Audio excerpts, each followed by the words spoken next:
विग्रहां त्रिनयनां माणिक्यमौली स्फुरत्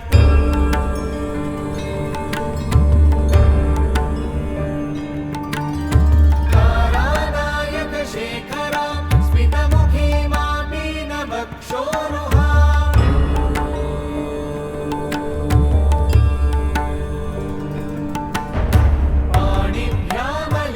पाणिभ्यामलिपूर्णरत्नचषकं रक्तोत्पलं सौम्यां रत्नघटस्थरक्तचरणां ध्यायेत् परामम्बिकाम्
सततज्वर विषमज्वर ग्रह नक्षत्र दोषाञ्चान्या हर हर काली सर सर गौरी गम गम विद्ये आले माले काले बन्धे भज भज विद्ये मख मख विद्ये नाशय नाशय पापम् हर हर दुःस्वप्नम् विध्वंसय विध्वंसय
Namaste and a warm welcome to all our friends who have joined us this evening here in India or morning or noon from wherever you are. We are on the second session of the 34th day of Global Festival of Yoga being brought to you by Indica Yoga, a platform that offers diverse and inclusive forms of yoga that is authentic, immersive and transformative in nature. By now, you're already familiar with the varieties of events that we are bringing about. And today we have with us for a special session on Prana and Pranayama by a dear friend, Madeleine Modha Evans. May I now request Madeleine to kindly join us for the session.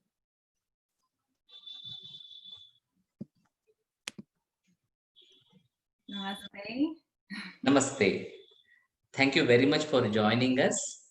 I would like to introduce Madeleine to all our friends who have joined us this evening. Madeleine has been practicing, studying and teaching yoga for past 10 years alongside working for the non-profit sector in Geneva.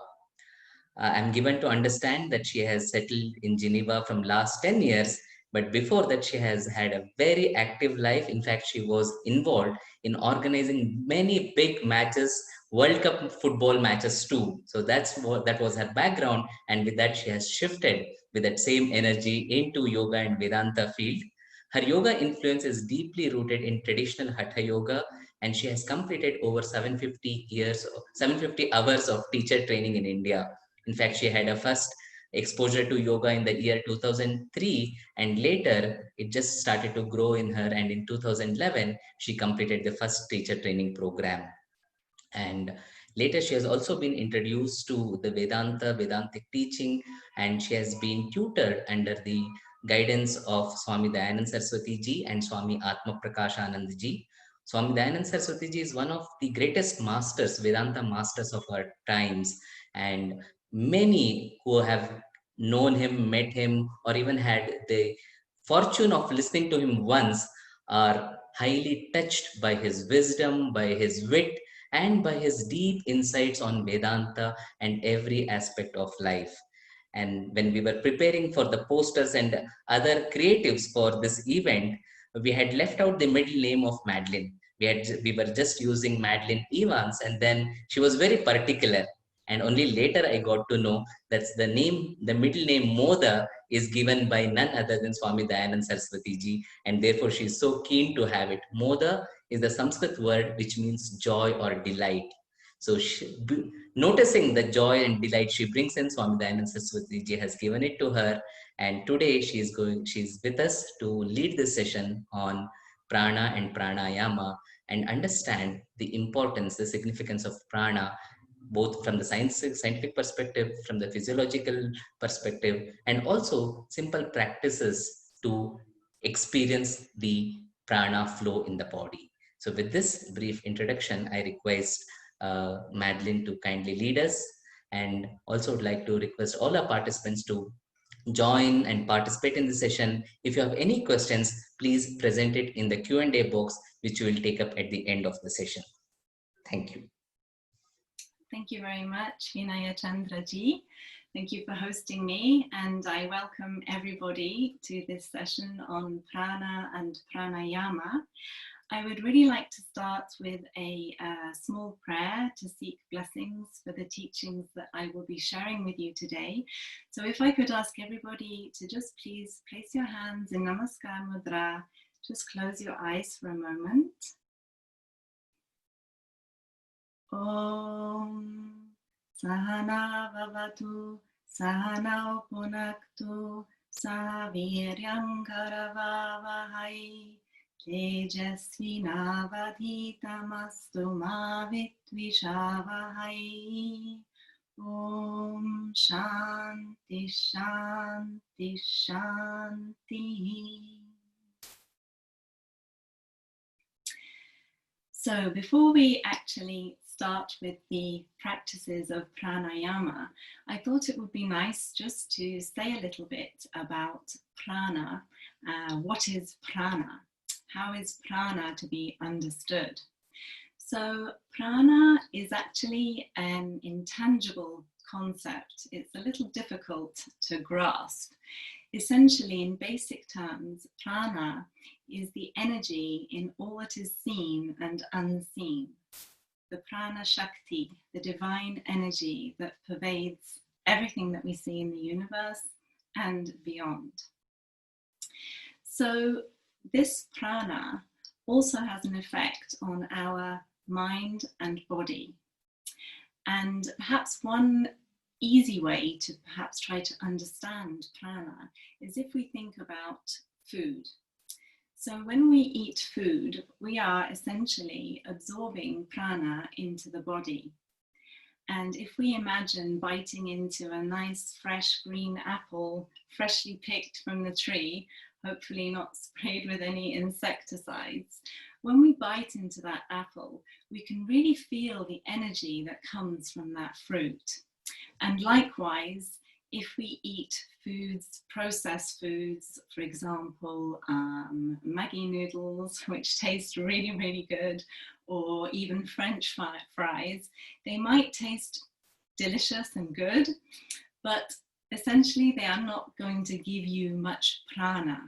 And this is why the yogis really pay attention to what they consume, what they eat, because this will all have an effect on our body and mind. Another example of prana, or how we can try to understand prana as a concept, is if we look at a flower. So the flower is beautiful, it's blossoming. When we pick that flower, it might stay beautiful for perhaps a few hours, but then slowly, slowly, the petals will start to become limp, and over time it will start to decay because the prana is leaving this flower. We have plucked it and we have, in a sense, broken the connection, but we can see through everything around us, especially in nature, that prana is just vibrating throughout the entire universe. So that was just a short little introduction into prana. And now when we come on to pranayama, this is the process by which we can try to gain mastery over this vital energy within our own bodies. So in the Hatha Yoga Pradipika, it is written that pranayama, through pranayama, all diseases can be cured in the body. It's a very powerful, transformative practice. And I'm looking forward to sharing some small parts of that with you later on in the session. And we are trying through pranayama to raise the frequency in our body.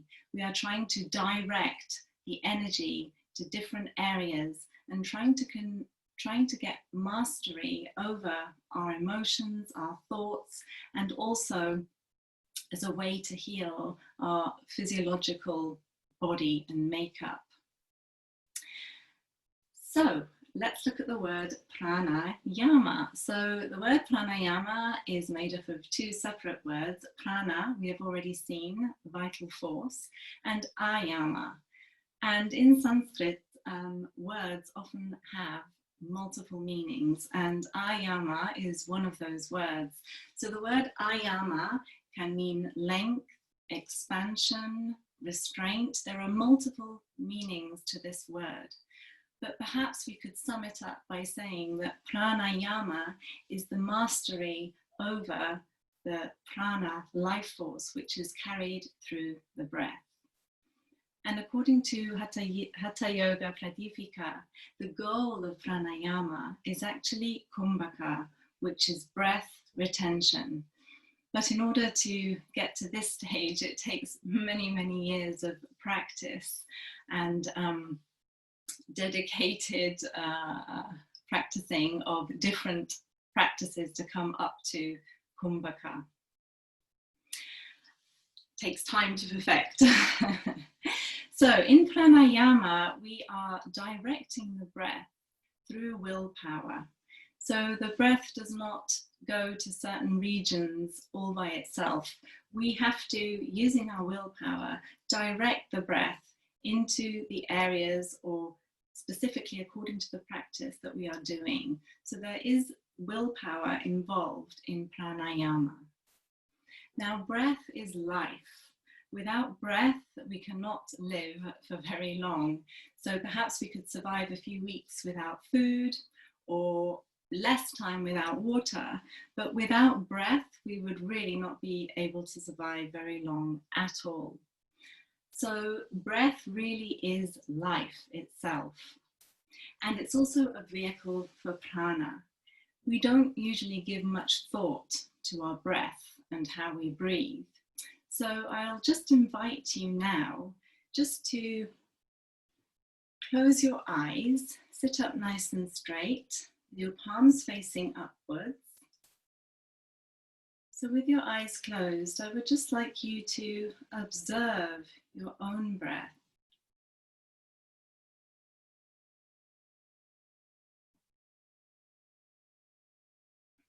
try to see how long or deep your own breath is. Just try to bring some mental awareness to your own breath.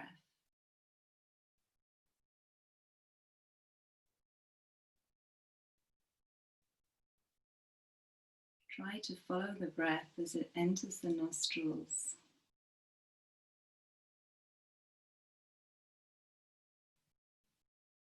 It's just a gentle observation. Try to feel breath in the body.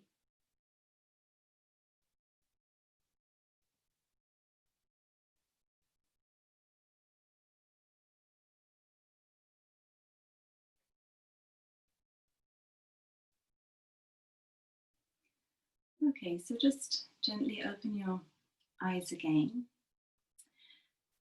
So perhaps you are noticing the breath coming into the upper area of the lungs. Perhaps some of you notice the breath drawing all the way down into the belly. But in actual fact, most people are not using their full lung capacity when they breathe. And this means that our bodies are starved of essential oxygen that is needed for the cells and for the functioning of our vital organs. And the reason that our breath is perhaps not as deep and full as it could be is largely due to our lifestyles. So these days we are working under a lot of stress. Many of us live in cities where the air is polluted, and all of these factors contribute to not having a natural, full, long breath. And this also will bring tension to the body and tension to the mind. And we'll just do a little exercise just to prove that point. So if you could again sit with your palms facing up, nice and straight. Just relax your eyes, your face. And try to take a deep inhalation. Fill your chest with air. And as you exhale, relax your muscles in your upper back. Take another deep inhalation. And as you exhale, release all tension in your body. Again, inhale. And with the exhalation, allow your muscles to become soft.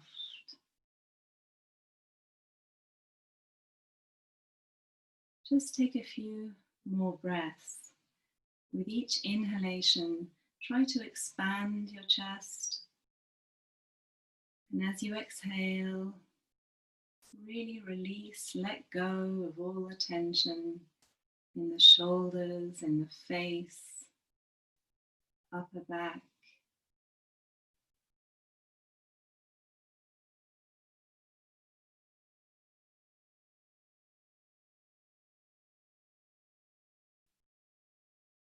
Okay, so we gently open our eyes again. So you can see that by bringing awareness, by bringing attention and willpower, on the exhalation, we were able to relax our muscles. We were able to release the tension that we were holding in the body.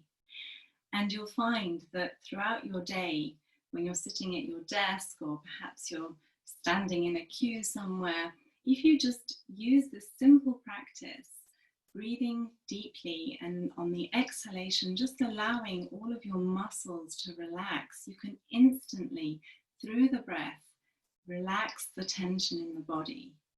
So this is just a very small example as to how powerful the breath is and what it can do for us.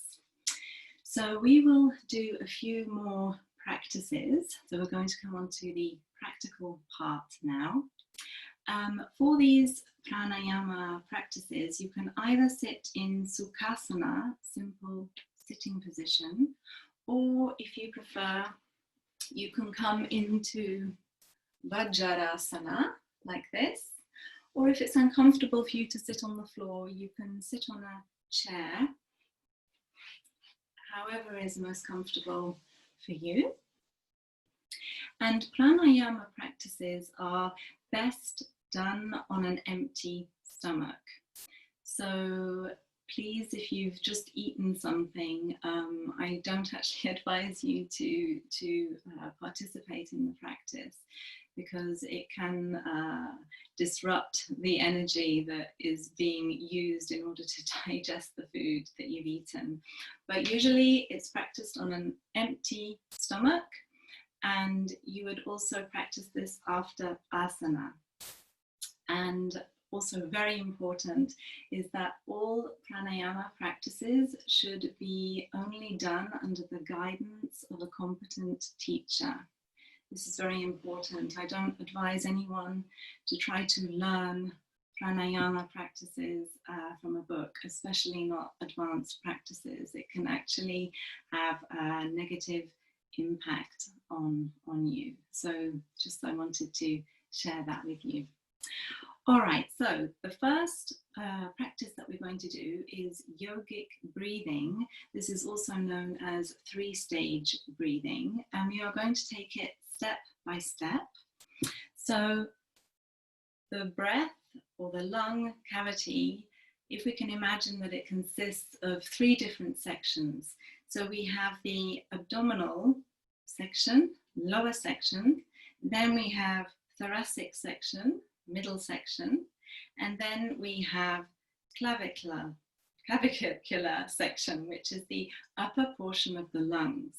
So we're going to now be working through these 3 sections, and the aim of this pranayama is to lengthen and deepen our breath in order that we can use the full capacity of our lungs and can deliver as much oxygen as we can to our body. So there are no limitations per se to this pranayama. It's a very, very simple one. Anybody can do this. Just don't take tension. Just try to enjoy the practice. If at any point you feel perhaps a bit dizzy or short of breath, then just stop the practice and sit quietly. All right, so we will start with the abdominal diaphragmatic breathing. So I'd like you just to gently place your hands on your belly, relax your shoulders, and then as you inhale, I'd like you to draw the oxygen all the way down deep into the belly.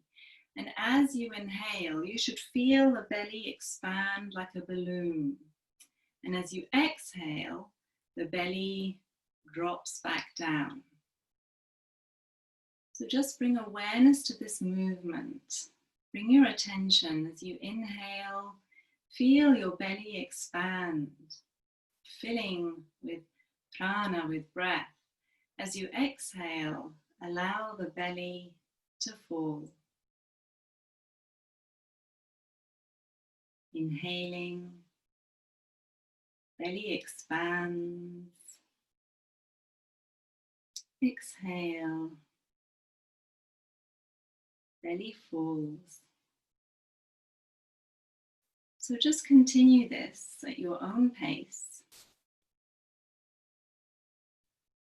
keeping your shoulders relaxed, face relaxed, and focusing your attention fully on the movement of your belly. Expansion on the inhale and contraction as you exhale.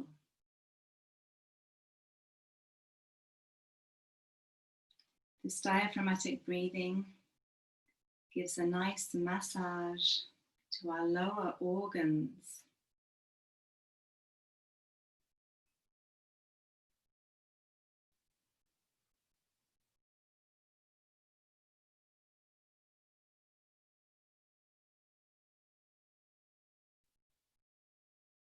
Okay, so now I would like you to place your hands in Chin Mudra, this Chin Mudra, and just place them on your knees. And I'd like you to do that belly breathing again, But this time, trying to feel that expansion and contraction without using the hands.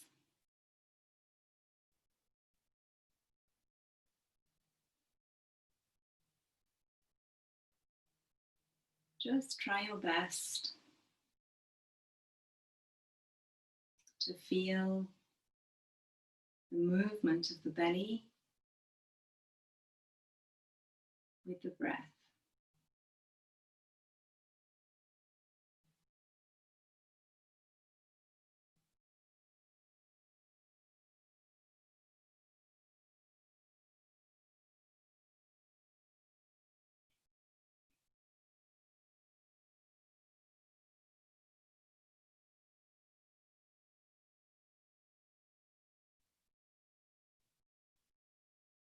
Breathing slowly and deeply helps to reduce blood pressure, calms you down, but a certain effort is needed, particularly in the beginning. Okay, so next we're going to move to the next portion of the lungs, which is the thoracic region, the middle section. And in order to feel the movement of the breath here, you can either place your hands just either side of your rib cage like this. And if that feels a little difficult or uncomfortable to do, you can just place your hands just flat in the center of your chest. Okay, so now with this breathing, we're going to focus all of our attention on this middle section of the lungs.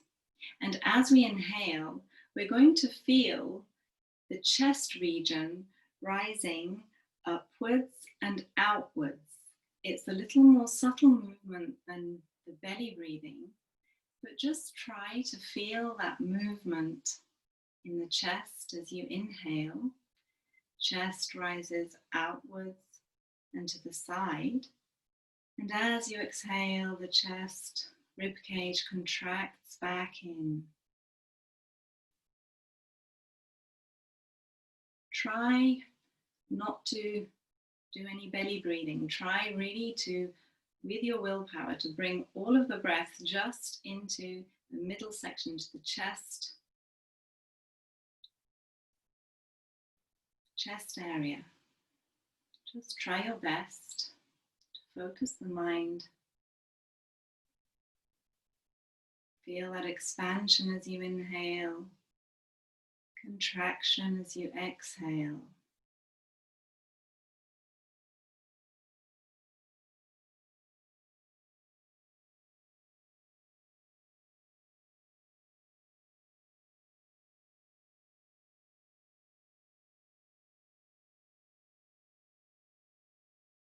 Enjoy the breath.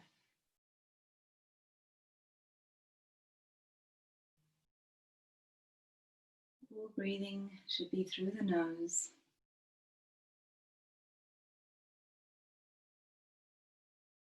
Okay, now please place your hands back down.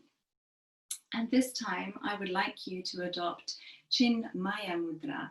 So we're going to, it's the same as Chin Mudra, but we're just going to roll the other fingers and the fingertips are going to touch the center of the palm. And then we're going to place the hands back down onto the knees. So these mudras, they assist in the flow of prana around the body. And the Chin Maya Mudra is particularly beneficial for the chest region. So please adopt Chin Maya Mudra. And again, we're going to try to feel that expansion in the chest as we inhale. And as we exhale, feel the chest fall.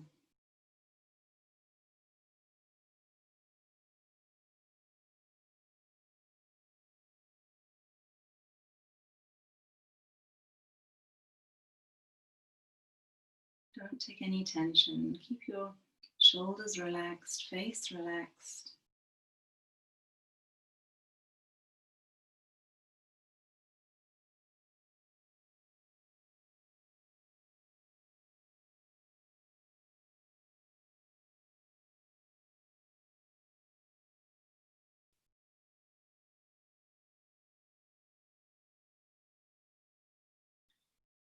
It is actually the prana that is making the muscles move.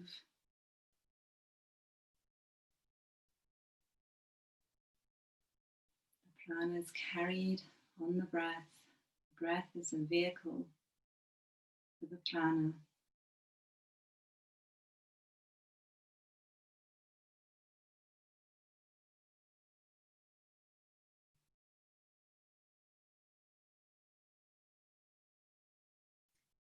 Okay, so for the final section, we are going to place our fingertips on the clavicle, the collarbone up here. Keep your shoulders nice and relaxed. And now as we inhale, we're going to see if we can feel this upper region of the chest rising slightly upwards. So the further up the body we go, the more subtle the movement is. So you're going to have to pay a little attention to see if you can feel a slight raising of the upper portion of the chest. So try not to breathe into the belly or into the chest. Really just focus on this upper region. This is a very shallow breath, so we will not do it for too long. We don't want to starve our cells of oxygen. So just start the practice, inhaling. Just try to feel a slight rising of the collarbone, slight rising up of the shoulders. As you exhale, feel them drop back down a little bit. So using your breath and your concentration,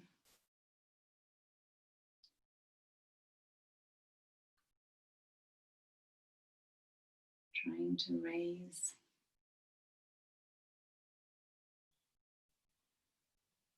the collarbone and shoulders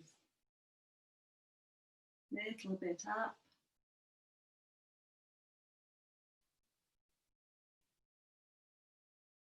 and down.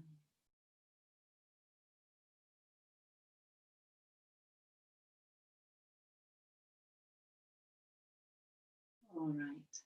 So there is also a mudra which governs this upper region of the lungs, and that is Adi Mudra. So for Adi Mudra, you want to bend your thumbs inwards towards your palms and then wrap all of your fingers around the thumb. And then we're going to place our fists facing down, just either side of the groin. And again, try now to feel the movement in the clavicular region of the lungs, slightly rising up on the inhale, down as we exhale.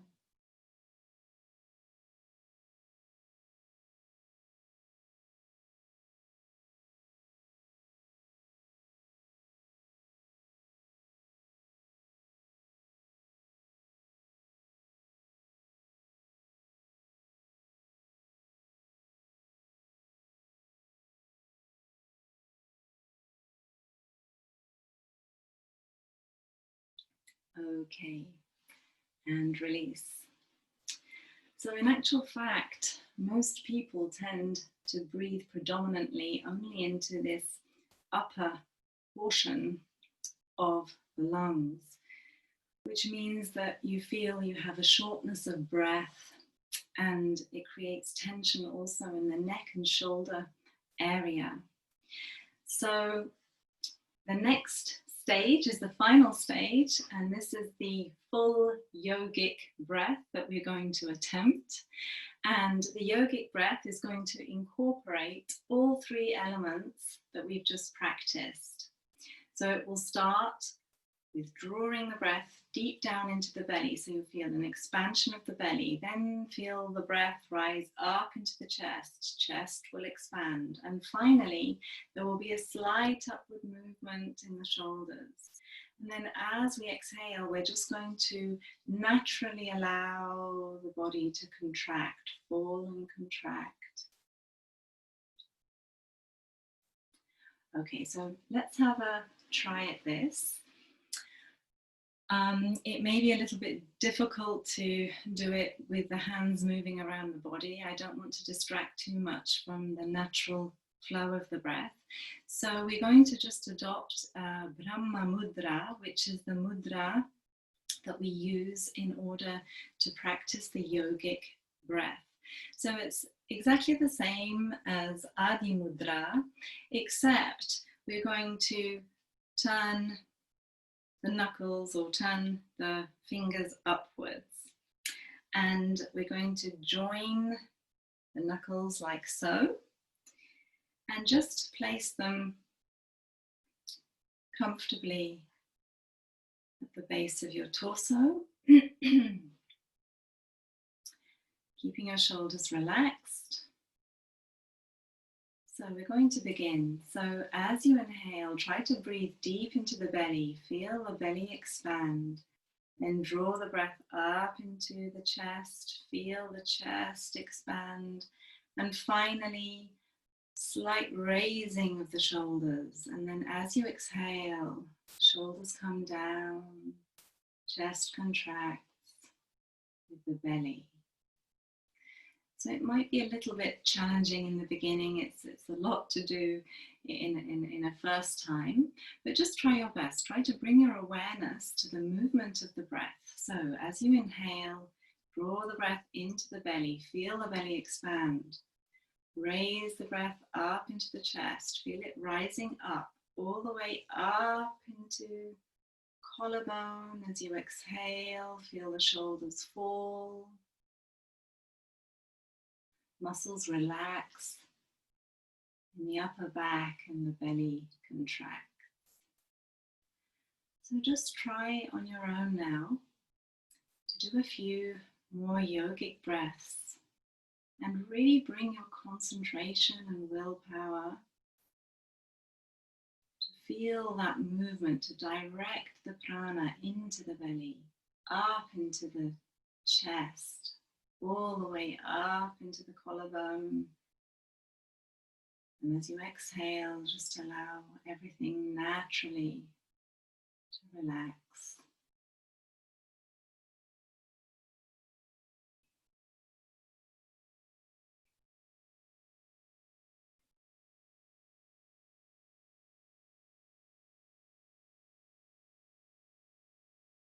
Where the mind goes, the prana flows.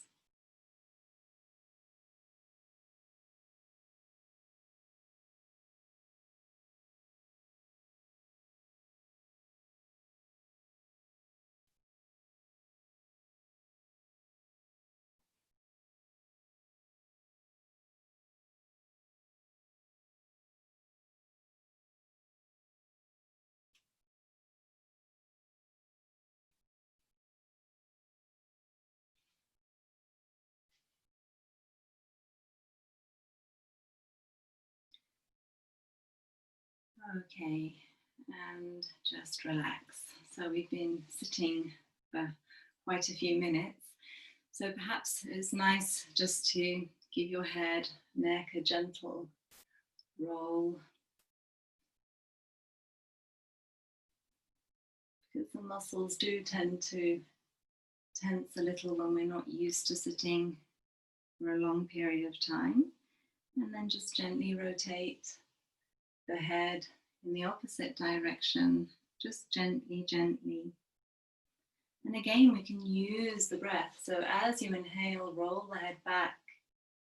And as you exhale, roll the head forward.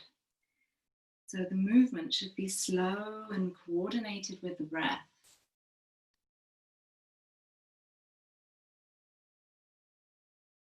Using the breath to relax. Okay, and just bring your head back to center. You might just want to wiggle from side to side. Just gently, whatever your body allows you to do.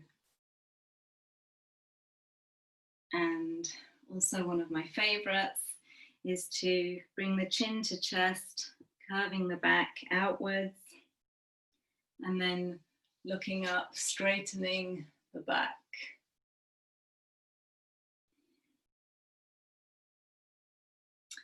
All right, so I hope everybody is still with me. All right, so the next practice that we're going to do is we're going to do Nadi Shuddhi. It's also known as Nadi Shodhana. I'm sure that many of you have already heard of this and possibly already have practiced this in the past. The nadis are the energy channels through which prana, of course, is flowing, and Shuddhi is a Sanskrit word for purification. So essentially what we're doing with this pranayama is that we're trying to purify the energy channels within the body. And Nadi Shuddhi is closely linked with the Ida and Pingala Nadi, which is essentially the two energy channels that we are trying to purify, unite and balance. And typically every day, throughout the day, we always have one nostril which is working better, let's say, than another. So it means that one nostril is more predominantly open than than the other nostril. So if you could all perhaps just test for yourself, just see for you now which nostril appears to be more open and which appears to be blocked. And if both appear to be fully open, then you did a very good job at the yogic breath. Because when both nostrils are free, it allows the energy to rise in the Shushmana Nadi, and we have very beautiful, balanced, calm mind. So what we'll do first is we will first of all focus individually on each nostril, because in the practice of Nadi Shuddhi, the length of the inhalation and exhalation is very important to the practice. We won't be doing any advanced Nadi Shuddhi with breath retention today, but nevertheless I think it would be nice just to bring awareness to the equal inhalation and exhalation. So if I could ask you to put your left hand in Chin Mudra, and to practice Nadi Shuddhi, we're going to use Nasika Mudra. And one way to do this is to make a fist like this, then bring out your thumb, the little finger, and the ring finger. And this is Nasika Mudra. Okay. All right, so for the first stage, I would like you just to, with your thumb, to gently close your right nostril. So when you're closing your right nostril, do so gently. We don't want to push the nose so it changes shape. So just be gentle. We want to close the nostril, but not too forcefully. So close the right nostril with your thumb. Keep your shoulders relaxed, face relaxed. Gently close your eyes. So your left nostril should be free. And now I would just like you to slowly inhale through the left nostril on a count of 4. And then exhale on a count of 4. So I'll count a few rounds with you. Inhale, 2, 3, 4. Exhale, 2, 3, 4. Inhale, 2, 3, 4. Exhale, 2, 3, 4. Just to be clear, we are only inhaling and exhaling through the left nostril, okay? So we'll just do a few more rounds. So keep the right nostril closed. Inhale, 2, 3, 4. Exhale, 2, 3, 4. Inhale, 2, 3, 4. Exhale, 2, 3, 4. Inhale, 2, 3, 4. Exhale, 2, 3, 4. And gently place your right hand in Chin Mudra. And just observe any changes that you notice in the nostrils, in the breath. Maybe your right nostril has become free.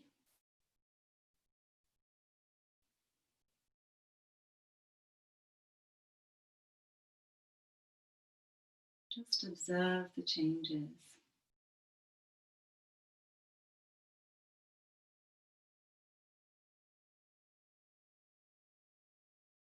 It's very important in yoga that each individual feels for himself, experiences for himself the changes that it has brought.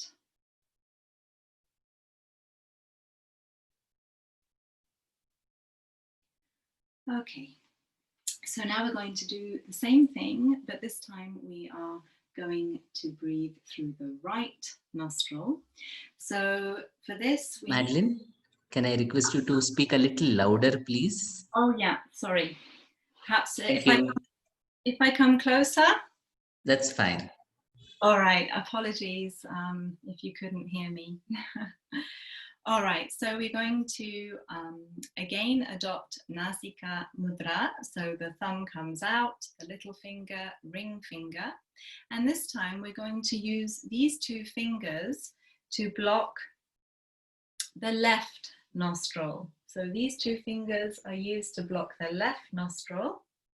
And now we're going to do the inhalation and the exhalation only through the right nostril. So we are not changing, only through the right nostril. Left hand in Chin Mudra. So inhale, 1, 2, 3, 4. Exhale, 2, 3, 4. Inhale, 2, 3, 4. Exhale, 2, 3, 4. Inhale, 2, 3, 4. Exhale, 2, 3, 4. Inhale, 2, 3, 4.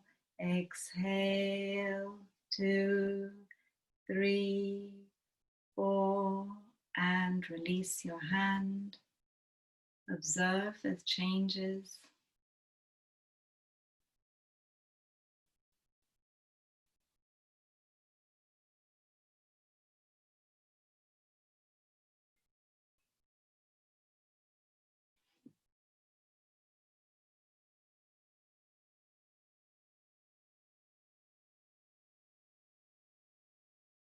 So you may feel that the breath is coming easily, effortlessly.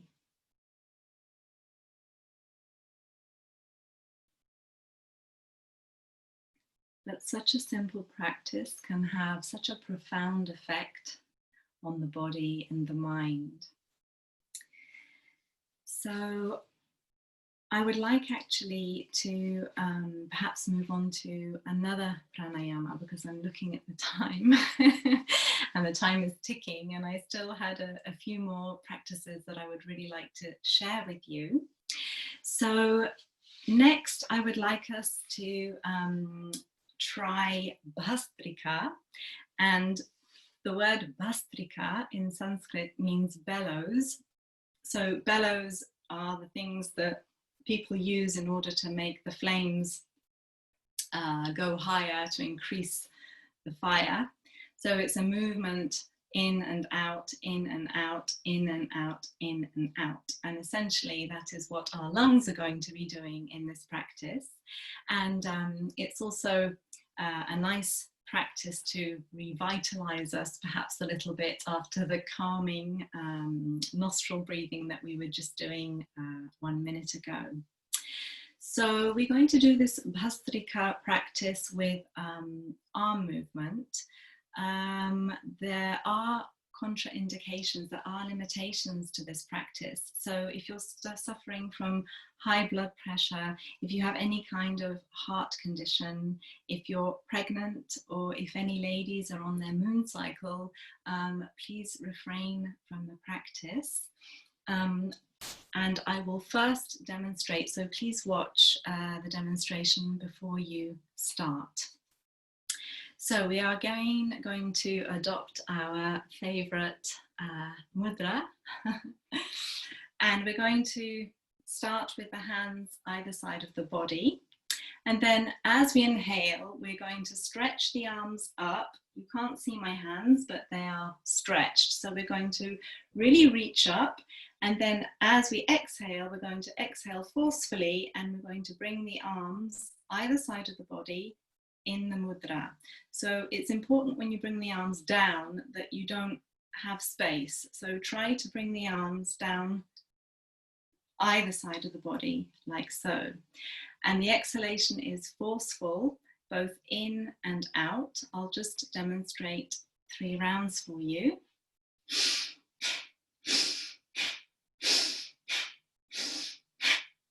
Okay, so if anyone feels faint or dizzy at any point during this practice, please stop immediately and just sit quietly.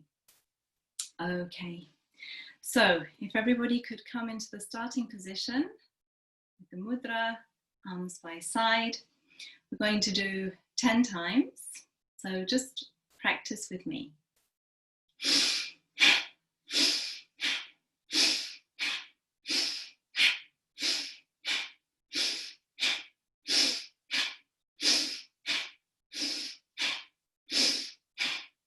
And release the hands onto the knees, close the eyes, and just observe the changes in the body. What can you feel happening in your body?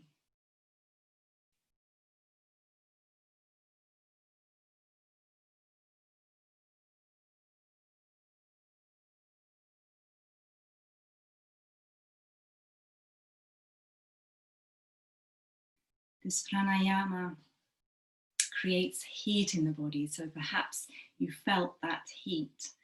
And it also energizes all of the cells with oxygen. So maybe you felt a tingling, a movement internally in the body. So let's just do another round.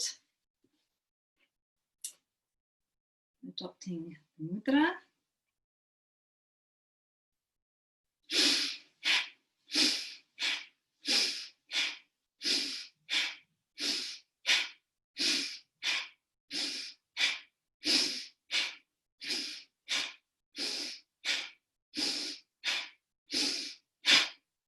And relax.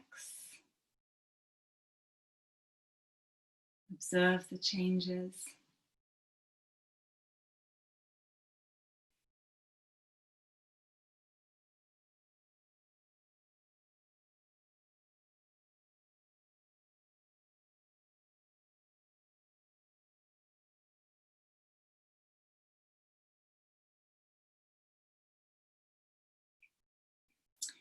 As I said, this is a wonderful, energizing pranayama, and it's also excellent for expelling all of the toxins that are stored in the lungs. So in actual fact, 90% of the toxins in the body the bacteria, the germs, everything accumulates in the lungs itself. So this Vastrika Pranayama really pushes everything out and brings fresh breath, fresh prana, vital air back into the body. So it's a wonderful pranayama. Okay, so I'm just conscious of the time. Perhaps after that heating practice, we could do a pranayama, which is cooling. So we're going to try Sheet Kari Pranayama. So the word Kari means that which produces, and the thing that we're going to produce is like a hissing sound. It sounds like sheet. So is the sound. So this is where this pranayama got its name from. And the limitations of this are that we should not practice this if we are in a very cold climate, because this is a cooling pranayama, and if the body is already cold, then we don't want to aggravate that even further with this pranayama. And since this pranayama is using the mouth to inhale, usually all pranayama is done through the nose. This is one of the exceptions. Because we are breathing in through the mouth, we should not do this in a polluted environment. And the reason is that when we breathe in through the nose, in the nasal cavity, cleans the air as we inhale through the nostrils, and we don't have that cleaning mechanism when we're inhaling through the mouth. So for this reason, it's best to do it when the air is clean, ideally outside, somewhere in nature would be ideal. It would be ideal for all practices of pranayama, but unfortunately, we are not all sitting somewhere in the Himalayas right now. So I'm going to demonstrate. We're going to open the mouth. It's like smiling. So you want to smile as wide as you can, and the tip of your tongue should just be touching the palate of your mouth, just gently touching the palate of your mouth. And when we close the mouth, we don't want to clench the teeth. There should be a slight gap. So the jaw should be relatively soft, no tension in the jaw, no clamping of the mouth. Okay, so I'll just show you. You can keep the hands in Chin Mudra. So as we inhale, we're going to inhale all of the breath kind of through the teeth, like so.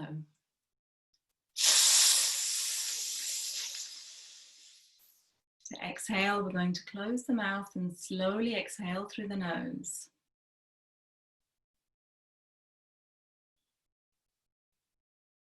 So inhaling.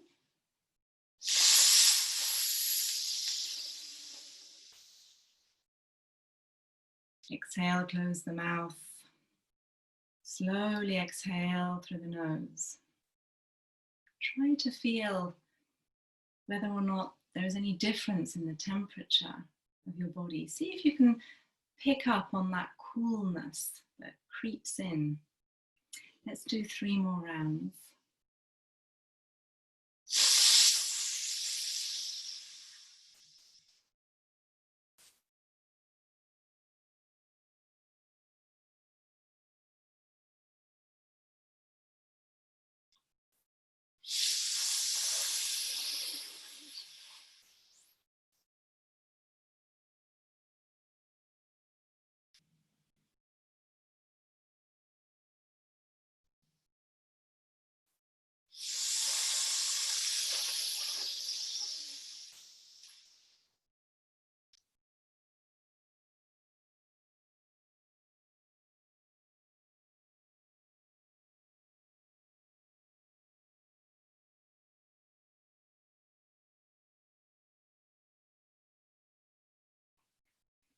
Okay, so maybe you could feel that subtle coldness coming into the body.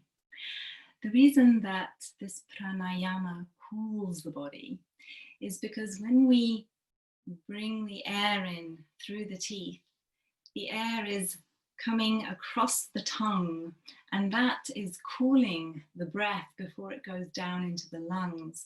So I'm sure that you've all seen dogs on a hot day panting with their tongue out. In essence, that is also their mechanism to cool the body. So this is just a little explanation as to why this pranayama has this cooling effect. So it's wonderful to practice if it's really, really hot. I know that my friends there in India, you have very, very, very hot weather. So practiced, gently, moderately, this can help to cool the system. Okay, so I am running out of time, but I just wanted to do one small little last pranayama, if I can. And this is one of my favorite pranayamas. It's called Brahmari. Brahmari is a humming bee in Sanskrit, and you will see why it is called humming bee when we practice. There are no limitations as such. But again, if at any point anyone feels dizzy or short of breath, then just please stop the practice and just rest yourself.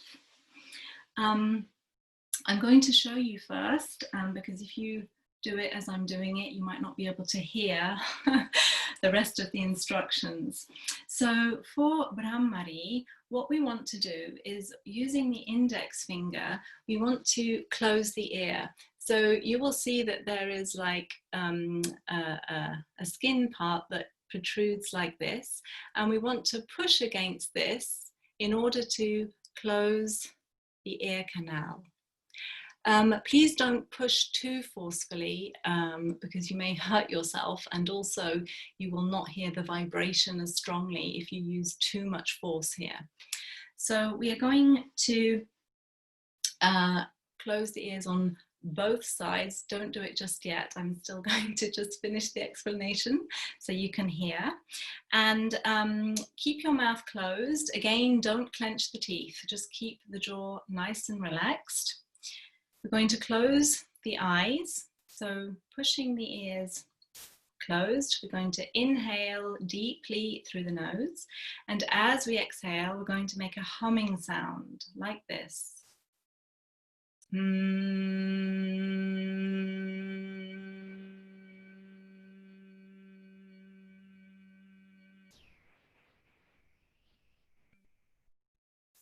So I'd like you to try to make your humming sound as long as you can. It's a wonderful, wonderful pranayama. So everybody now, if you could use your index fingers, we're going to do 5 rounds. So everyone will have to do it at their own speed because we have different lengths of breaths. But try to feel the vibration in the head. There's a beautiful vibration that comes from this sound. Okay, so fingers in the ears, eyes closed. Close the ears, inhale deeply.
When you finish, just place your hands on your lap in Chin Mudra.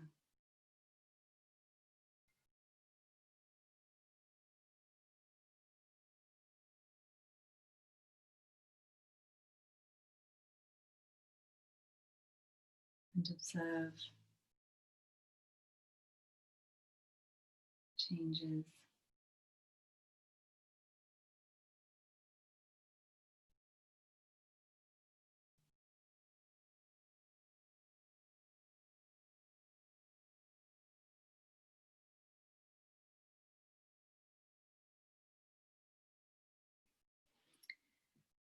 So this is such a beautiful pranayama. It calms our entire nervous system, and the long exhalation that we have when we are doing the humming sound induces calmness, it induces a state of relaxation. So this is, it's really one of my favorite pranayamas. I hope that you enjoyed it too. So that brings me to the end of the session. I'd just like to ask you all to close the session by chanting 3 Oms with me. So place your hands in Namaskar Mudra, relax your shoulders, close your eyes. Take a deep inhalation, fill your lungs.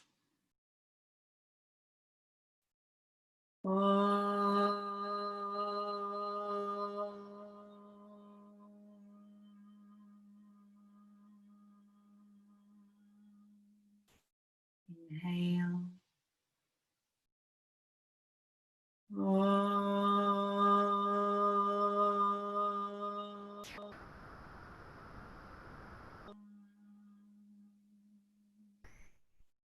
Inhale.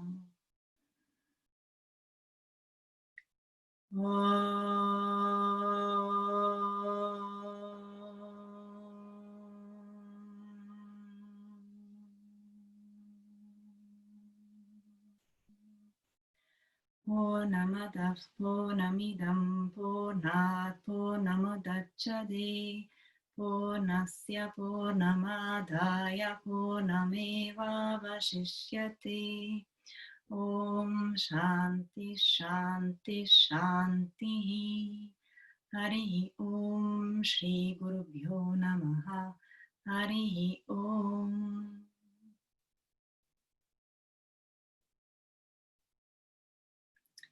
Thank you very much.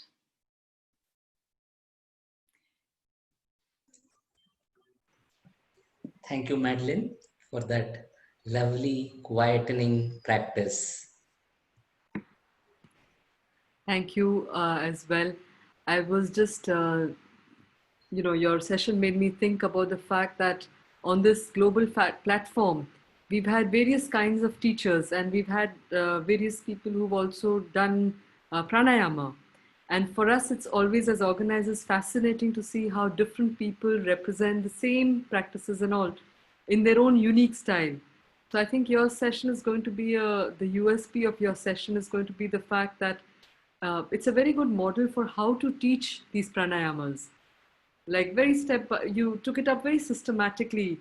Like you explained the word, you explained the terms, then you demonstrated the mudras.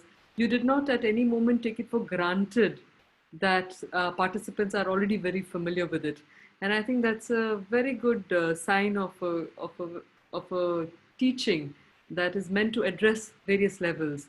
So thank you for doing this so systematically. And I think that will be one of the reasons why many people will watch your session and learn how to teach others. So very nice. Yes. There's a lot of appreciation that's coming in. Vinaya, would you like to take up some questions there? Sure. Before questions, I would just like to read out a couple of compliments. Govind Rajan ji writes, thank you very much for explaining the fundamentals and demonstrating the practice.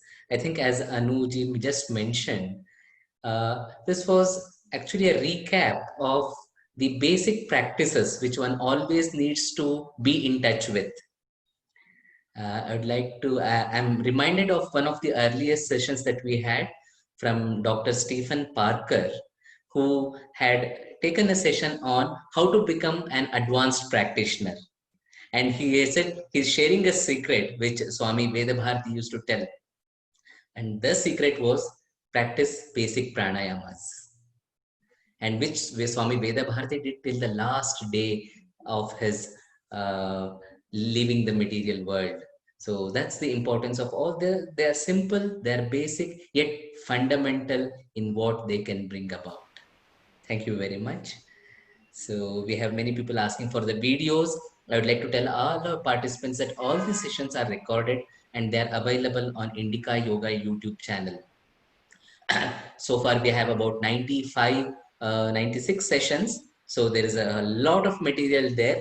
We'll also be shortly categorizing them and also putting them in various categories. But you can always look for the name and search for them and find out.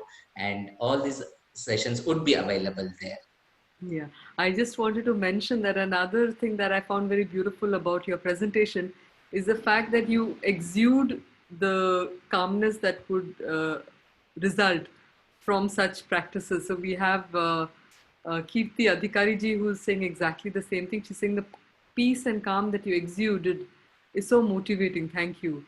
So I think that consonance or with what you're saying and what you're teaching and how you are with complete Shanta Swabhava, calm personality. I think that was also inspiring for many. So moving on, you want to say something, Madeleine, or we can go on to the questions?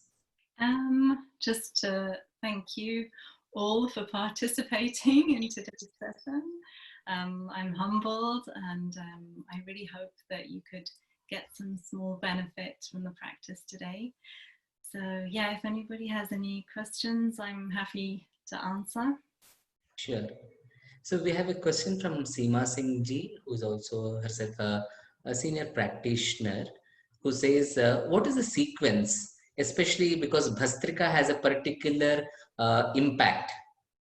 So how do we sequence it? The ones which actually bring in more activity and dynamism and ones which cool down. So there are two different, like Bhastrika is basically an activating practice. Mm. So what would be the best sequence in the set of practices that we can plan for ourselves? I see. Yeah, I understand now. Well, according to the system, one should, in actual fact, that it's very systematic, the practice of pranayama. So usually you wouldn't just jump straight into Bhastrika. I mean, I know we did, but we did a very gentle practice. Mm. So as with anything there, and you know, yoga is actually a science, so there is a system to this science. So typically the first practice that you would do would be the 3-stage breathing that we did right at the beginning. And the idea in this system is that once you perfect one pranayama, then you move on to the next. It's the same with the with Nadi Shuddhi, which is actually the second practice that one would move to. So first we would do 3-stage, and then we would move on to Nadi Shuddhi. And even within Nadi Shuddhi itself, there are so many different variations. So, you know, equal inhalation, exhalation, different ratios, inhalation, holding the breath, exhaling, different ratio. So in actual fact, it's and that is also why it's very important to have a teacher to guide you through this. I would not advise people, as I think I mentioned earlier, just to pick up a book and do different variations of Bhastrika for an hour. It can really cause harm to the body. You have to build and strengthen the body gradually. But if you want to practice at home, you could perhaps do the same sequence that we did today, just always taking it easy, being mindful, but I would recommend to get a competent teacher and to move through the practice systematically. True.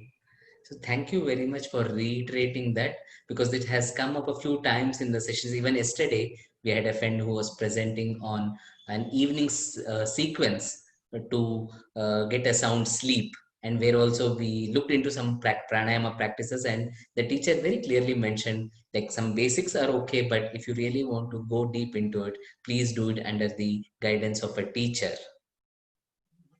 Yeah. So going on to the next question, we did these various kinds of breathings initially, the abdominal breathing, the thoracic and clavicular, and the full yogic breathing. So Vinay Kumarji is asking, in the pranayama practice per se, whether nadi shodhana or anything, what practice, whether should it be abdominal breathing, which practice would you recommend? Out of all of the pranayama? No, during the pranayama practice, like you can still adopt even during nadi shodhana or some other abdominal breathing can be used, or clavicular thoracic breathing can be used. Yeah. So which one would you recommend, or what is the better right way of doing it? Yeah, so typically, so this is why the 3-stage breathing is the first one that we need to perfect, because when we go on to practice Nadi Shuddhi, we should be, as we inhale, we should be adopting the yogic breath when we inhale. So these are why they're kind of building blocks that build on top of one another. For example, if we are doing something like Bastrika, because it's such a forceful exhalation, you're really pulling the air down deep. You don't really have time to think about any kind of a yogic breathing or something like that. But in the slower practices, definitely, if you can, the yogic breath is the magic breath. And the idea is that we should be using this yogic breathing at every moment in our lives, always to be conscious that we're breathing deeply, that we're breathing slowly, because they do say that, whether you choose to believe or not, that every human being has a certain number of breaths in his life. So if you take those breaths slowly, then maybe you can extend your life, or your life will be longer. So yeah, definitely this yogic breathing is really optimal, and should also be adopted during the practice of Nadi Shuddhi. Is that answering the question? Yes. Vinay, can I just ask one of them? Yes. You ended on the note of Nadi Shuddhi. And so there is a question by Praveena ji who's saying that, why is it called Nadi Shodhana? Shodhana means searching or finding. So how is the word related? Do you have any thoughts on that? It's a good question. I have always learnt this practice as Nadi Shuddhi, and I haven't, to be honest, given it much thought. But if it means searching, if Nadi, if Shodhana, if the word Shodhana means searching, maybe we are searching the depth of the breath. Beautiful. That's how I would interpret that. We are searching the full capacity, the depth of the breath. It's a search, it's an internal search. As with all pranayama practices, all yogasana practices, it's very individual. You know, I try not to tell people, oh, you know, this is going to make you feel cold, this is going to make you feel hot. I try to get people to experience for themselves what it is doing, rather than having auto-suggestion, someone telling you, oh, you should be feeling hot now, you should be feeling calm, you should be feeling... So yeah, it's an inner search. The searching is very individual.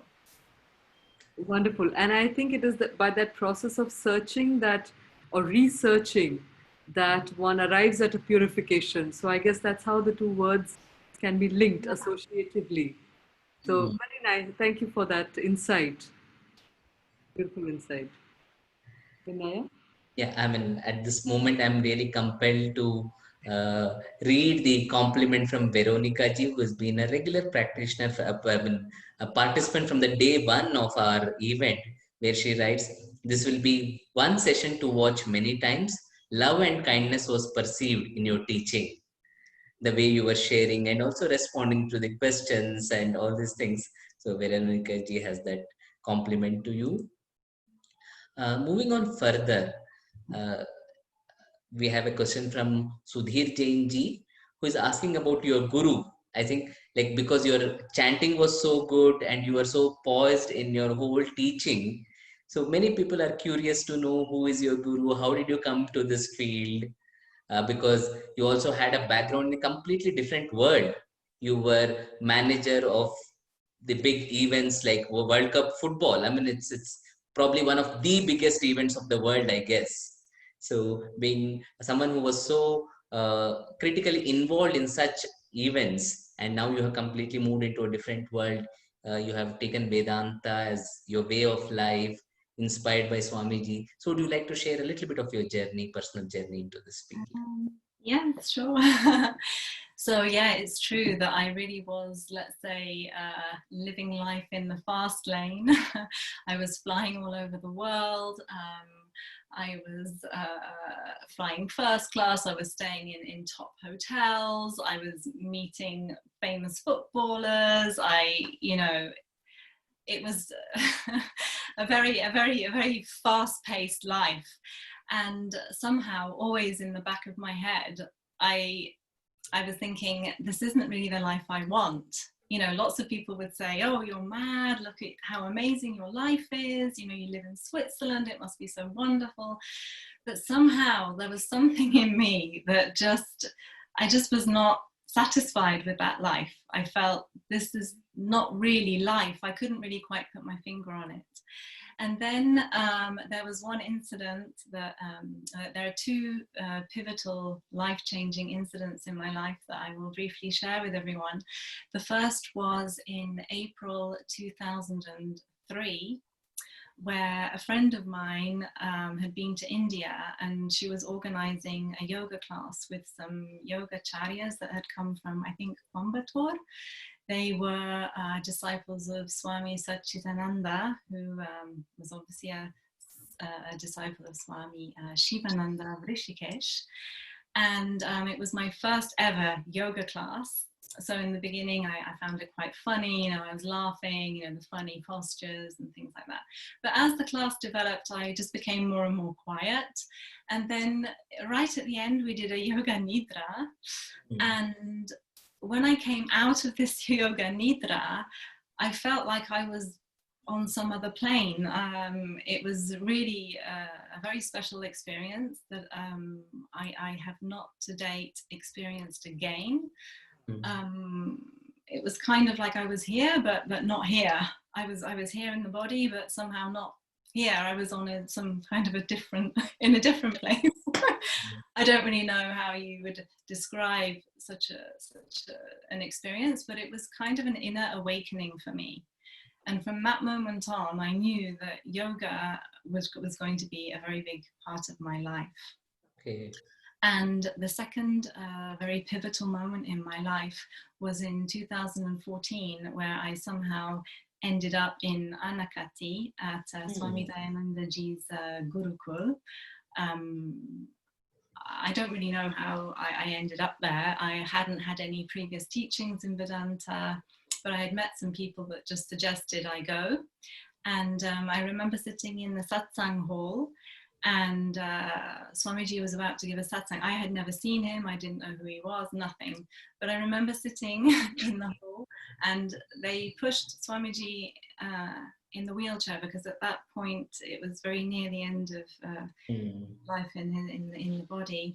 And I remember they wheeled him in, and I thought, how is he even going to speak? He looks like he's on, you know, but he started to speak and he started to teach, and the reaction in me was just that I started to cry. And I just cried and cried, and I couldn't really understand what emotion it was that I was feeling. I was trying to understand where this was coming. It was just flowing forth tears, really. And I think it was relief. I think it was relief that I had found what I was looking for. I had found the teaching, if you like. So these two moments were really pivotal in my life and have influenced me very, very much. And for the chanting, I have to give all credit to Swamini Atma Prakashananda Ji, for her tireless teaching. She's very meticulous. We all pronounce correctly all of the mantras, I hope. But yeah, that's a little bit of sharing about me. Yeah. Thank you very much for sharing the personal journey. I mean, it's always inspiring to know what actually brings complete transformation in people's lives. Thank you very much. And also would like to thank Swamini Atma Prakashanand ji through this medium, because when we set out for this festival, we reached out to many gurus, teachers, seeking their help, blessings, and support. And Swamini Atma Prakashananji connected us to many teachers whom we were able to bring in at the festival. So we are extremely grateful to all her support and blessings. I mean, the thought that came to me was on listening to your story was we discussed the term Shuddhi, and the idea was that those tears were representing Atma Shuddhi perhaps. And there was a Shodhana going on, and that it resulted in a kind of an Atma Shuddhi. In that context, we had Dominic Cotto, a very dear friend who used to live in Beauvais, now in Paris. He's saying, could it also mean, searching the balance between the nadis when we were talking of nadi shodhana, just different angles of that particular discussion. So could be, I mean, it's open for discovery and discussion further, yeah. So very touched. Just one further question on that is, when you were making the transition, how easy or difficult was that? Many of us have realizations, but to stick to it and to, in a sense, completely let go, that needs a very different mind. And it's because there are just so many strings in our lives. Our lives are very anchored in many things. So to literally, in French, the word is déraciner, to uproot yourself from there and put yourself in another milieu. What was that like for you? And I'm sure there would be many who would have felt you're doing something very crazy. So I think when I announced that I was leaving my highly paid job organizing world-class football tournaments, everybody thought I was absolutely crazy. Why would I want to leave a stable job? I had this job for life. So yeah, it was very challenging actually. And I really feel that in order to follow your true heart's calling, it requires a lot of courage. It requires a lot of self-conviction. Nobody's going to come and say to you, oh, that's a great idea. You should do that. You should, go down the spiritual path. Don't worry about material things, just have faith in Bhagavan and go.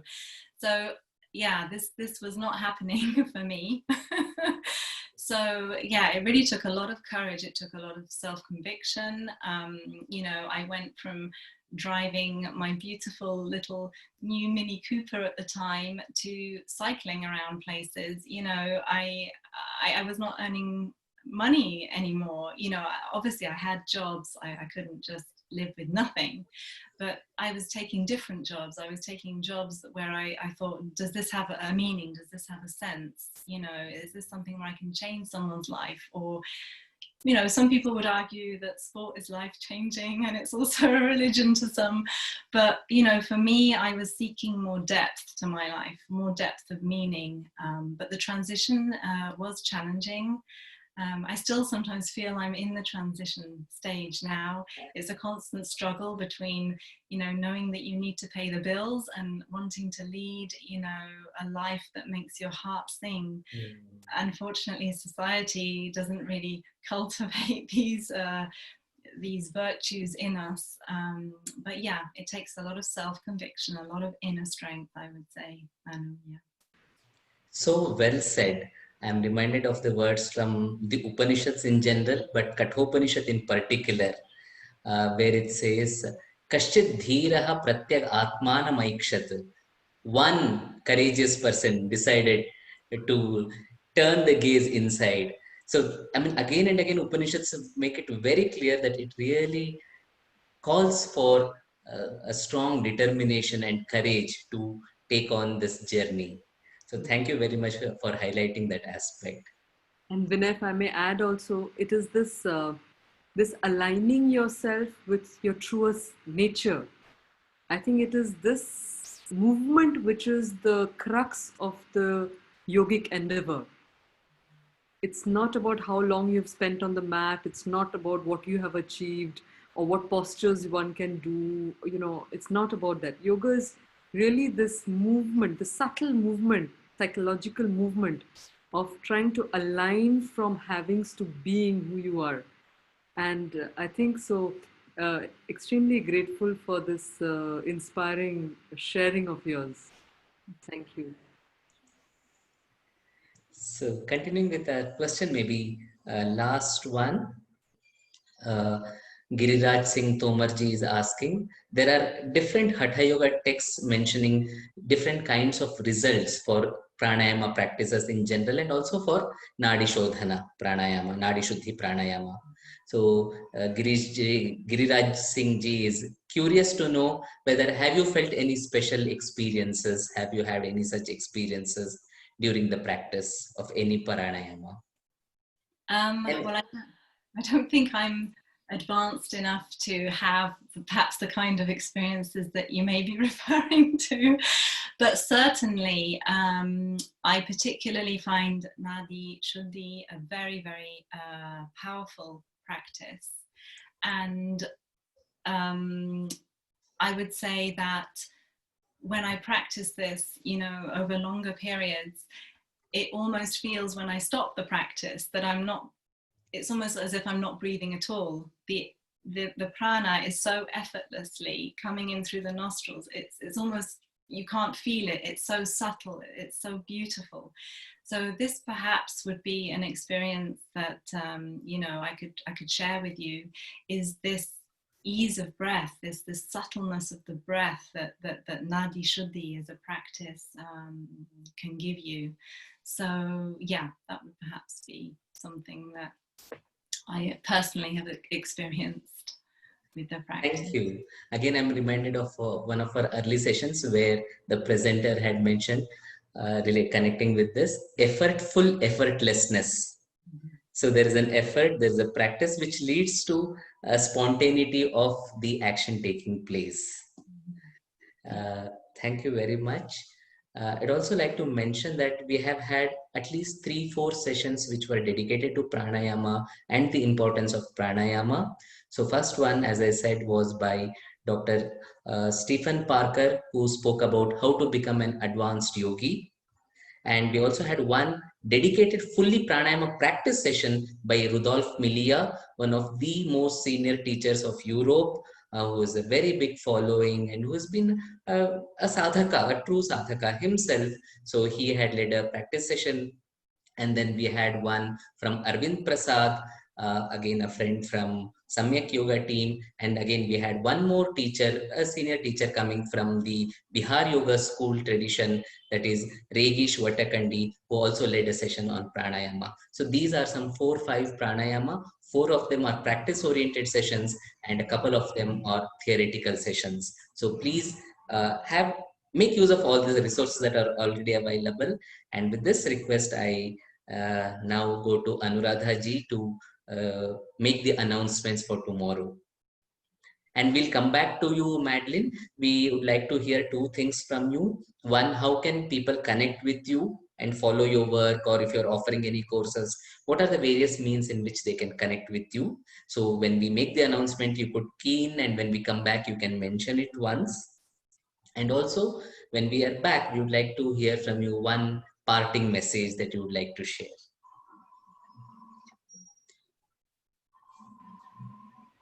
Kotiji, could I request you to please put up the tomorrow's paper? So tomorrow we have 2 very interesting sessions. The first one is by Kotiji. Could you make it a little bigger, please, so that we can also? Yeah, thank you. So the first is a talk by Gokul Muttu Narayana Swamiji. Gokul Muttu ji is he is basically a mentor for the Vivekananda study circles. He started it in IIT Madras, and then he's a founder mentor of the Vivekananda study circle at IISc Bangalore. He has been or rather Swami Vivekananda has been a close companion of his for the last 25 years. So we could not have also found a better, a very motivated speaker to share with us on this very important topic, which is therefore become a yogi, a sentence from the Gita, Tasmad Yogi Bhava, life and teachings of Swami Vivekananda. So we'll have that session in the morning. Please join us for that inspiring session, because we've talked about Swami Vivekananda here and there, but this was really a wish of ours to present the grandeur of this spiritual giant to our audience. He was a trailblazer, and his teachings will inspire generations of seekers for at least another 1,000 years, if not more.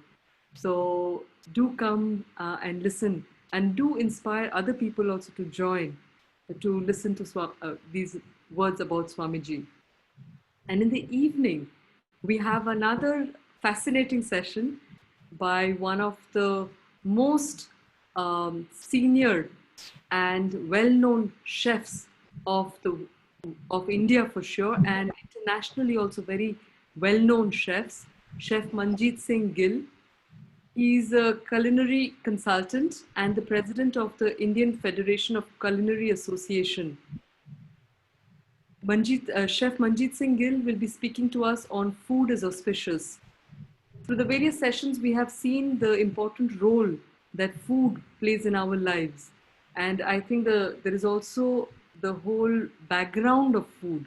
How is it cooked? What are the ingredients? What is the content of what is being cooked?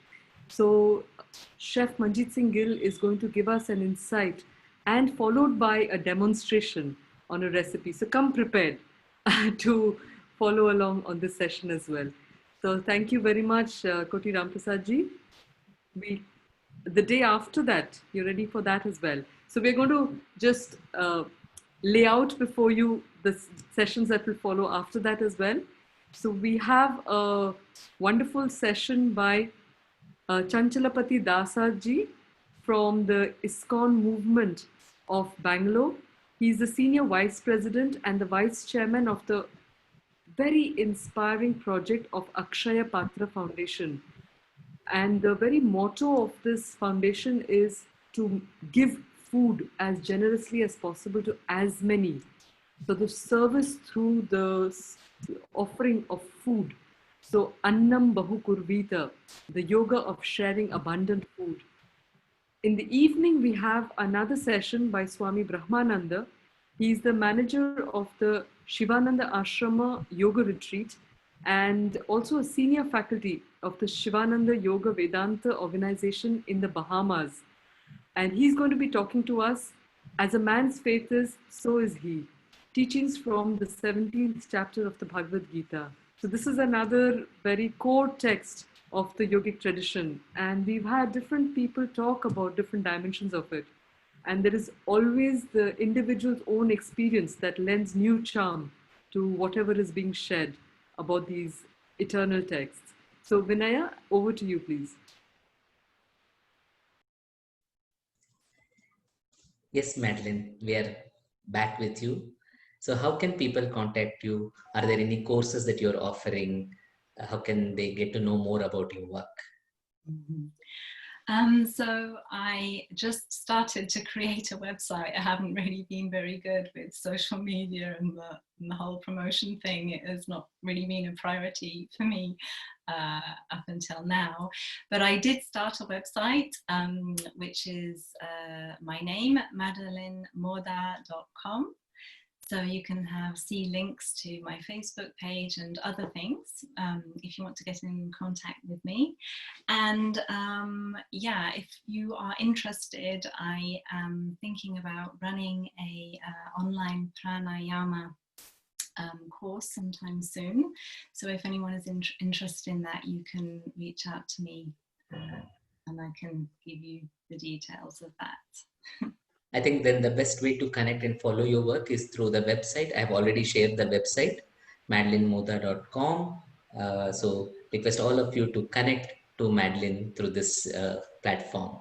So coming back, What would be your... Yes, sir. If I may, just the way you can put your message. I said, when you were a manager of those World Cup football games, you facilitated the scoring of goals. So, what is the goal that you're going to facilitate our participants to reach towards now? Oh. Manager,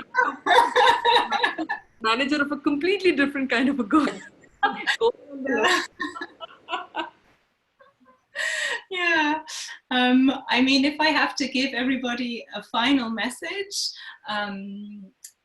obviously, you know, the goal of every human life is moksha, but only very few are fortunate enough to attain this.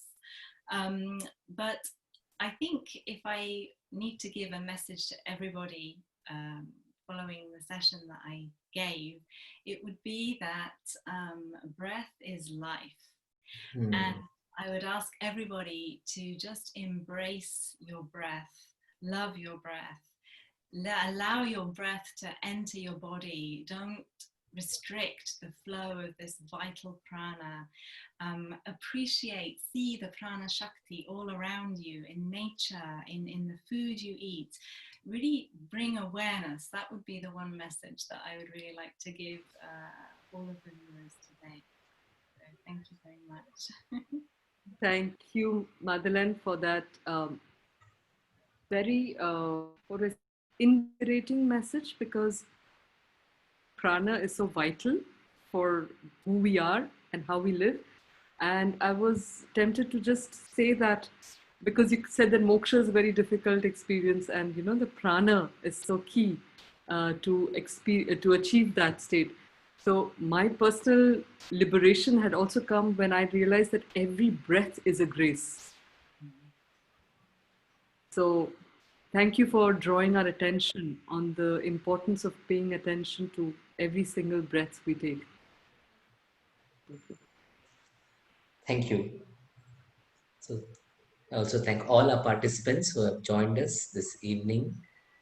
Hope you'll be able to befriend your breath, befriend your prana with the guidance that Madeleine shared with us.